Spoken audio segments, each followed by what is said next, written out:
Nikki, di ba tinuruan ko kayong gumalang sa mga nakatatanda? Oo nga po, kuya. Tinuro niyo nga po sa amin na maging magalang sa bata at sa matanda. Ayun naman pala eh. Bakit di ako makapagsalita kagabi sa Ate Jean mo? Nikki, masama yun ah. Mabait siya sa inyo. At hindi mo dapat ginagawa yun. Eh kasi po, kuya, pinangako niyo naman po sa amin, di ba po, na kami lang po sa buhay niyo. Tsaka, kuya, mag-i-11 na po ako, di ba po? Kaya lang, grade 2 pa lang din po yung natatapos ko. Kuya, nahihiya na po ako sa school. Nikki, gagawin ko ang lahat para makapag-aral kayo. Kaya nga nagdodoble kahit ako, di ba? Yung pagja-janitor ko sa'yo nakalaan yun. Kaya nag-iipon ako mabuti. Dahil gusto ko makapag-aral ka sa susunod na taon. Nagkakaintindihan ba tayo? Nikki, kayo lang sa buhay ko. At walang sino man ang mamamagitan para magkahiwalay-hiwalay tayo. Maliwanag ba yun? Gusto ko, pag nagkita kayo ni Ate Jean mo, humingi ka na sorry. Mali yun. Tara na. Kayo ito.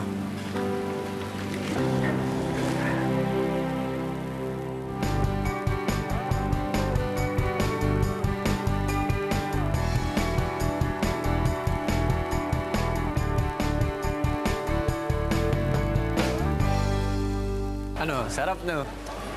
Palit pa. Special yan. Galing naman. Kasi yan, parang laging may libreng pa-concert, ganyan. Okay dito ah. Eh, ganyan talaga yung mga yan, lalong-lalo na pag-umpisa ng klase. Pang-welcome nila sa ano nila. Pang-welcome sa mga estudyante. Ganon. Hindi, sa leader nila. Leader? Ayun, no? Ayun yung pinakamayaman dito. Pinakamatalino. Pinakamaganda. Kaya rin yung pinakamaganda bukas sa buong campus. Eh, yun nga lang. Yan din ang pinakamasamang ugali dito. Kainin mo lahat yan. Para sakto-sakto. Ayoko ng sisiw. O, kainin mo na lang yung sisiw. Hindi. Ako na. Ako na, tama. Sandali, ako na. Kainin mo yan. Ano ba yun ang pinakamasustansya dyan? Ako na! Ako na! Ay.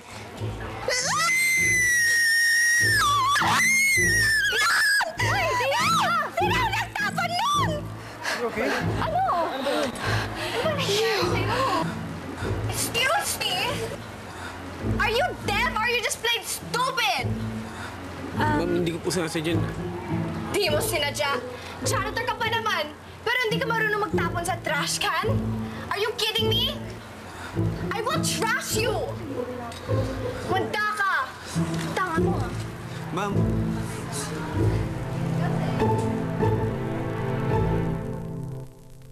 Hay nako, alam mo, kung kasing rich niyo, sa Manila na ako nag-study.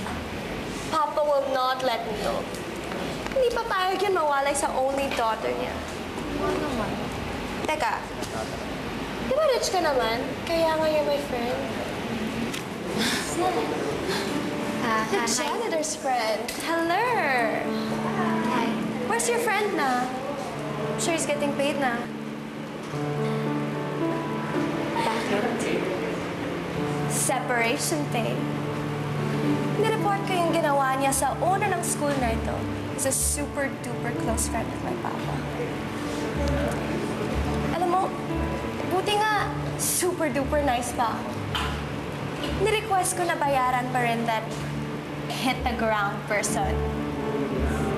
Hit the ground? Hello! Hampas lupa!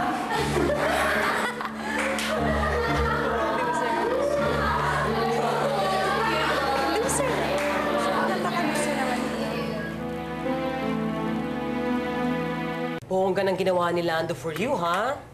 Baka. Oo nga eh. Nahihiya nga ako eh. Siya tuloy yung napag-initan ng anak ng governor. Eh, carry lang yon. Mabuti lang hindi ko ang pinag-initan. Kasi kung nagkataon, di booking ka. Ano na, award? Yun nga lang, kapalit naman, eh yung trabaho niya. Ay, naku, ano na yung mga kapatid ng tao? Uy, Billy, tigil-tigilan mo nga yan. Huwag mong iniisip yung mga pamilya iba, isipin pamilya mo. Yun ang importante. Teka lang, parang may nararamdaman akong very, very light, ah. Parang iba na yan, ah. Ano na naman? Ate Toying naman? Hindi, lilinawin ko lang. For the record, si Vince pa rin ang mahal mo, di ba? Hoy, hindi sumagot! Si Vince ang mahal mo. Si Vince ang mahal mo. Nadimonyo ka. Si Vince ang mahal mo, di ba? Nag-hesitate ka eh. Parang ganun, ang tagal mo nakaganon, oh. Ba't nasali si Vince? I didn't try to commit suicide. Gimmick lang naman ni Mama Sharon yun eh. Ito pa talaga ang mundong gusto mo? Ang gulo-gulo? My God, I hate showbiz! Mami! Mami, quiet lang ha. Kasi iba ang press release ko eh. Anong press release? Papawin ko yun ah. Subukan mo, subukan mo. Baka manood si Billy tapos iisipin niya na ginagamit ko lang siya. Hoy, hoy, hoy! Anong pakialam mo sa ingratang yun, ha? Di ba may usapan na tayo, may agreement na tayo, Vince, ha? Correct! Ang importante, maibangon natin ang career ni Vince, di ba? Vince, kaya ready! Oh, ito na sila, oh. Okay na siya, okay na siya. Okay na siya, oo. Kaya lang, lalabas na nga kami, oh. Hindi ba nasabi ng kuya niyo kung saan siya nagpunta? Naku naman. Eh, bakit ba naman kasi gusto mo makita kuya ko palagi? Kulit naman kasi. Gusto talaga yata ito. Eh, ano naman? Sayang maging totoong ate natin si Ate Ginny.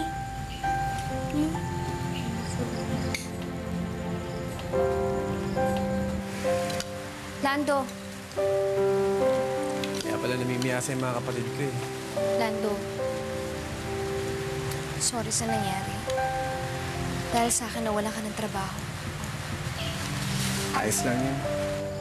Ano? Anong trabaho yun, kuya? Eh, tanggal na ako sa janitor dun sa eskwelahan. Ano? Eh, yun pa naman yung trabaho nakatuka sa akin eh. Paano na ako niyan?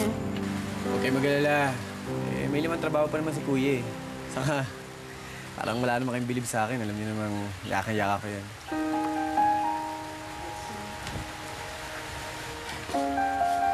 Jean, hinahanap ka ng arit kuya mo.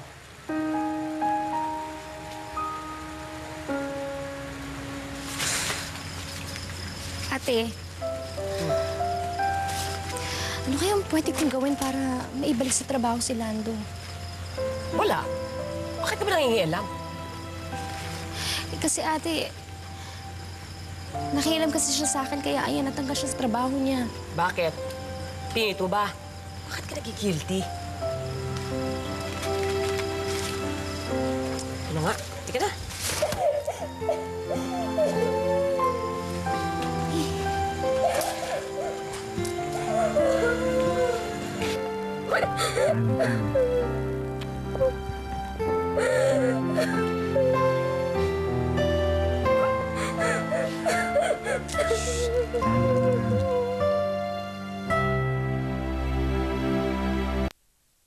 Alam mo, anak, paminsan-minsan tumatama yung tiyahin mo eh. Hindi mo naman talaga kasalanan yan. Tay, kasalanan ko talaga yun. Inako lang niya kaya siya ngayon yung pinaruhusahan doon. Nay, tama ba naman yun na maghayaan ko na lang magdusa yung ibang tao na dahil sa kasalanan ko? Wala akong gagawin. Talaga mo sa kustingin yung dahilan kung ma'am Sharon ito na puputin ni Billy. Ganon niya kamahal si Billy. Kaya nagtangka siya magpakamatay.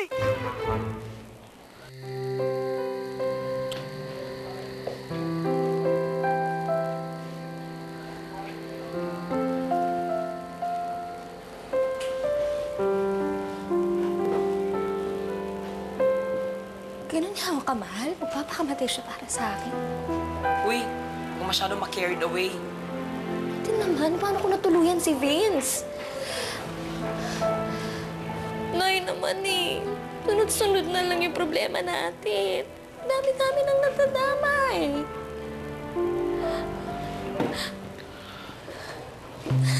Anak, Eh, di ba may usapan tayo walang susuko? Hindi ba kayo napapagod?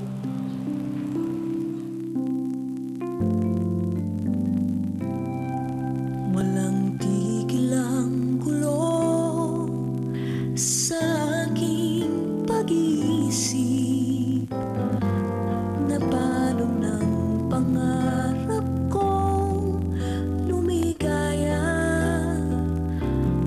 Wala na bang nananatiling pag-asa?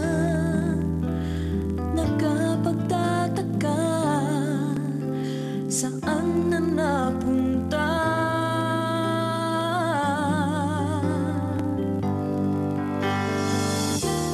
Hindi ka ba napapagod o di kaya'y nagsasawa sa dami ng kaguluhan?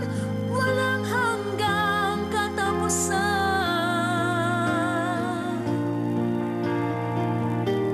Nabahig ng mga luha, damdamin at puso'y tikang. Wala nang may bubuga, wala na akong maramdaman.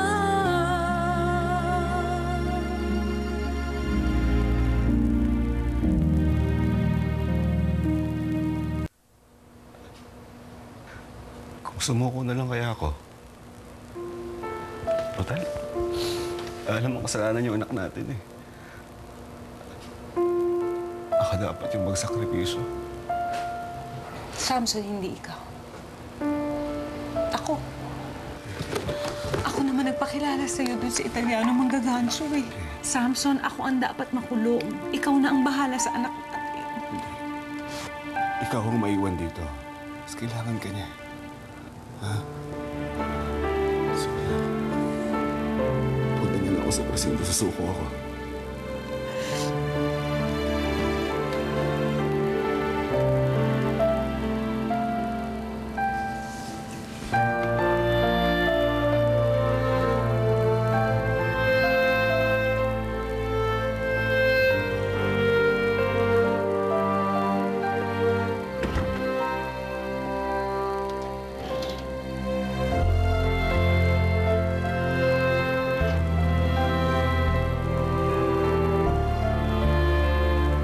Ano ate?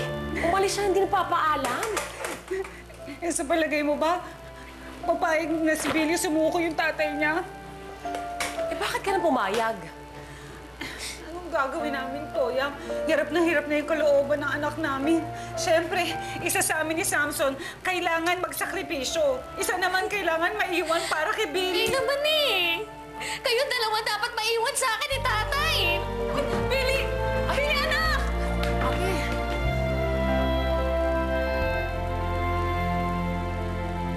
Dahil ikaw lamang ang hindi lumisan, ngunit nakaibigan, lagi kang nandyan.